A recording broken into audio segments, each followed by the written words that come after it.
E a pergunta de hoje é da Alice, que fala assim: flatulência, gases, inchaço. O que fazer, não fazer e de onde vem o problema? A primeira coisa que deve ser feita é justamente descobrir de onde vem o problema, porque só assim você vai saber tratar o problema. Porque muitas vezes esses sintomas de flatulência, de gases, eles são sintomas comuns para diferentes tipos de condições clínicas. Então, descobrir qual é o problema vai ser a primeira questão.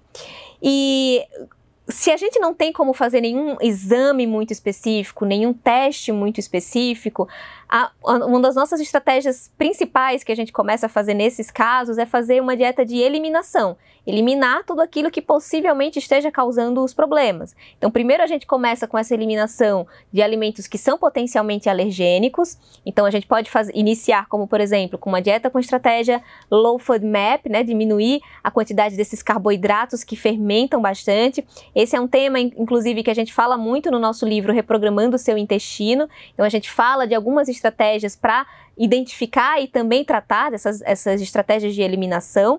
Existem outros tipos de alimentos que são bastante alergênicos também que a gente pode identificar, como por exemplo, os alimentos que estimulam bastante histamina, os alimentos ricos em histamina, ou os alimentos que eles dificultam, atrapalham ali a nossa microbiota intestinal.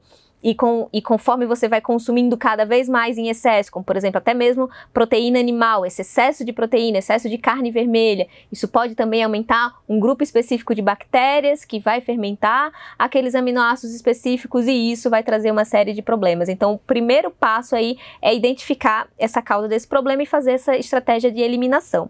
Eu coloquei aqui, que vai aparecer na telinha para vocês, alguns desse roteiro do que a gente fazer para identificar esses problemas, os exames que podem ser feitos. Então, por exemplo, uma boa anamnese de você descobrir e estimular que a pessoa ela também ela faça uma autoobservação.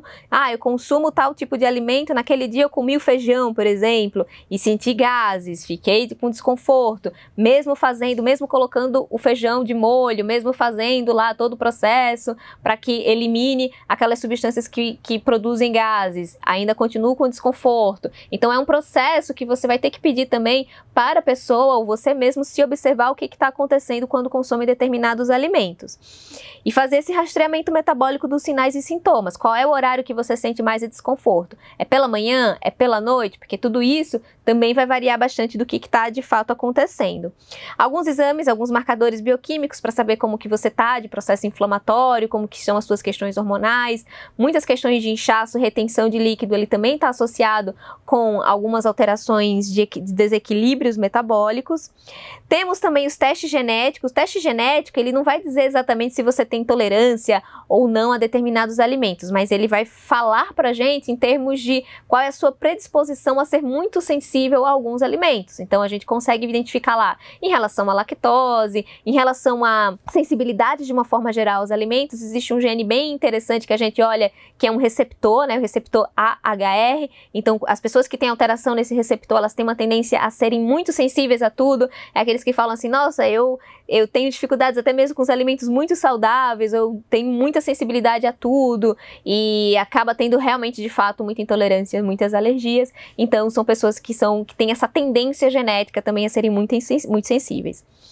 Os outros exames que realmente vão ajudar muito a fechar o que está de fato acontecendo são os testes da microbiota. Então, hoje em dia, a gente já consegue mapear o que a gente tem de bactérias no seu intestino, ver quais são as proporções que a gente tem de algumas bactérias e já dá para ver se você tem as bactérias que fermentam muito, porque a distensão abdominal, os gases ou a flatulência, ela pode ser tanto por excesso de bactérias, como até mesmo pela falta de bactérias, de algumas bactérias boas. Então, o processo de desbiose, ela pode ser bastante diversa, ela se apresenta de bastante diversificada para as pessoas. Então, por isso que é interessante fazer a análise do teste da microbiota para saber quais são as bactérias que estão ali, se você está produzindo muito mesmo, realmente, essas substâncias que provocam esses gases, provocam essa distensão, e saber se seu sistema de detoxificação também está eficiente, porque no teste da microbiota a gente também vê algumas atividades enzimáticas que a gente consegue entender isso, e que se isso também tiver alterado, aumenta essa chance para ficar com bastante inchaço, que também foi o foco aqui da nossa pergunta. Existem outros tipos de exames também, os ácidos orgânicos, também dá para a gente ter uma noção do que está acontecendo de produção metabólica, para entender toda essa alteração, esse perfil metabólico que pode levar também a esse inchaço excessivo. E os testes de alergia alimentar. Os testes de alergia alimentar, eles são bastante controversos, tem vários tipos de testes de alergias alimentares, porque as alergias alimentares elas podem se expressar de diferentes formas. Isso também a gente menciona bastante nos nossos livros, porque a gente tem tanto alergia imediata, aquele que você come o alimento e você já sente os sintomas, eles vão aparecer ali imediatamente, como também tem os sintomas mais tardios, de outras formas de resposta do sistema imunológico àquela ingestão daquele alimento. Então, dependendo do teste de alergia que você vai fazer, então, para alguns alimentos ele vai dar um falso negativo ou um falso positivo, porque depende do que você está consumindo, depende como o seu sistema imunológico está reagindo, então não necessariamente significa que você tem uma alergia permanente àquele alimento. O ideal é sempre fazer essa auto-observação do que você consome, quais são os sintomas que você está sentindo, fazer a eliminação dos principais componentes. Eu vou passar aqui para o próximo slide, que vocês vão ver essa listinha do que a gente pode fazer. Então, por exemplo, investigar esses alérgenos, né? Se já apresentou alergias na infância, se não foi amamentado, tem uma série de questõezinhas para a gente poder identificar o que acontece, para saber se essa microbiota é uma microbiota realmente muito sensível. Se nasceu de parto normal, alto consumo de glúten, de lácteos, se tem um consumo alimentar monótono, aquelas pessoas que consomem todas as coisas, que consomem os mesmos alimentos todos os dias, isso também é super importante da gente investigar. Isso também é uma grande causa de ter flatulência, gases, porque a microbiota ela também vai ficar monótona. Tá? Então, rinite, sinusites, dores articulares, todo esse processo inflamatório também, eles podem aumentar esses sintomas. Investigar também os sintomas na pele e também todas essas questões do sistema imunológico que tem uma função reduzida. Uma das estratégias mais interessantes, assim, para tudo isso, né, por exemplo, se você já identificou que tem a síndrome do intestino irritável ou outras condições que a gente sabe que a estratégia, que a dieta Low FODMAP, ela vai ser eficiente, então isso já vai ser o nosso tratamento já inicial. Então, essa distensão abdominal contínua, o próprio diagnóstico da doença do síndrome do intestino irritável, ou se apresenta realmente quando você investiga, tem todas as intolerâncias a esses alimentos, então a estratégia Low FODMAP ela vai ser bem interessante.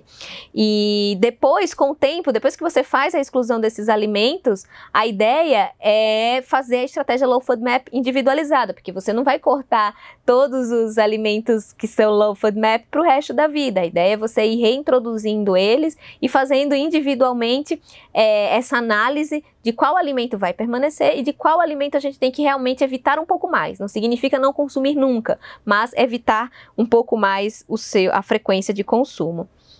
Outra estratégia interessante também para todas essas condições é a redução de fontes animais. Muitas vezes a pessoa realmente, quando ela começa ali uma estratégia mais low carb, começa a diminuir o carboidrato, ela aumenta muito a quantidade de proteína de origem animal. Então isso pode também dar esses sintomas de gases, porque a gente aumenta ali as bactérias mais putrefativas. Então observar bastante como que está esse consumo de carnes, como que se sente a distensão abdominal após o consumo de carnes, como que é o trânsito intestinal, se ele é mais constipado realmente depois desse consumo maior de alimentos de origem animal, dores ou essa digestão mais lenta com os alimentos de origem animal. E aí a gente começa a fazer um equilíbrio maior dos vegetais que não vão fermentar, começar a proteger esse intestino, começar a ter uma dieta e uma estratégia mais anti-inflamatória, fortalecer o sistema imunológico. Quanto mais o sistema imunológico ele fica fortalecido, mais você tem um fenótipo tolerogênico para tolerar mais ali a ingestão de alguns alimentos, porque a ideia não é, eu sou sensível, então vou ser sempre sensível a tudo. Não, é deixar com que o seu corpo ele fique mais protegido e a gente conseguir fazer isso com que o intestino ele fique mais preparado, o seu sistema imunológico ele fique mais preparado para não ter tantas sensibilidades alimentares.